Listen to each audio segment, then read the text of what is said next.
Skiny sú svinia, no pekne, Klaudy. No, ale akože to teraz, lebo Klaudy, ona je taká, že ona je vlastne typek, čo je vlastne taký, že Tomty sa volá, možno poznáš z počutia? Nepoznáš? Koho? Tomty. Nie, to je proste typek, čo je youtuber, on aj streamuje a o CS-ku. Strašne zlatý chalan a robil z Klaudy vlastne video a nazval už je vlastne ako keby najväčšia zberateľka skinov na CZSK vlastne. Že ona má strašne veľa skinov a rôznych, aj hodnotných a takto. Teraz akože som teda akože Klaudy, potom si to vybavíme. Nie, akože strašne milá baba je Klaudy a proste, že akože preto hovoríš, že skiny sú svinia, lebo ona ima strašne veľa, vieš, a takto je strašne hodnotná, takto.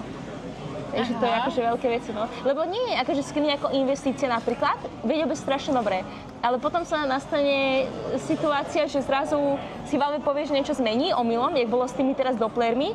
A že akože ti ako keby zmenili, ako ten skin vyzerá v podstate. To som bola strašne nahnevaná, lebo ja som kúpila jeden skin, keď stal 10 € a kúpovala som ho vtedy, keď stal 10, som ho kúpila za 20, lebo vyzeral, on má taký veľmi špecifický akože look, že strašne málo skinov tak vyzerá, hej, že čo som si ja tak kúpila. A už ten skin stojí teraz pomaly 80, hej. A teraz si predstav, že to zmenia, že ja som vás strašne nastavená, že aké to škaredé a tak.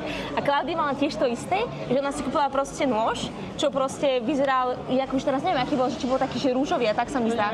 Taký do rúžova si ho mala, že? A že bol taký úplne do rúžova, že tiež veľmi špecifický. A normálne to zmenili a úplne inak to hnusne vyzeralo, lebo to bolo akože celé zle. Ako niekomu sa možno páči, vieš.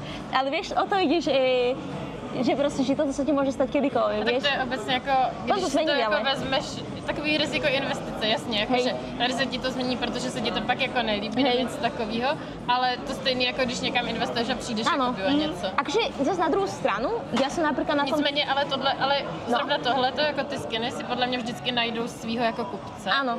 Pro kterýho to prostě bude potom zajímavý. Vlastně. Jo. Lebo nie, tak lebo zober si, CS je prostě největší taká kompetitívna hra, v ktorej sú eventy a ktorá sa preslavila tým, že sú tam skiny a kvôli tomu proste kvázi funguje. To bol proste ten hype od Goučka.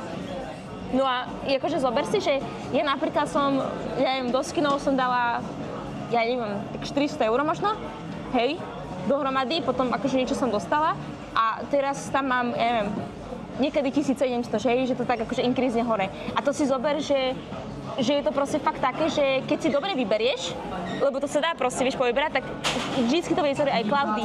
Napríklad má skin, že kúpila za 30 a teraz stojí 700, hej? A proste takéto veci, že to je proste musí mať taký cít a oko a niekedy aj omylom si stane, ale proste je to byť dobré.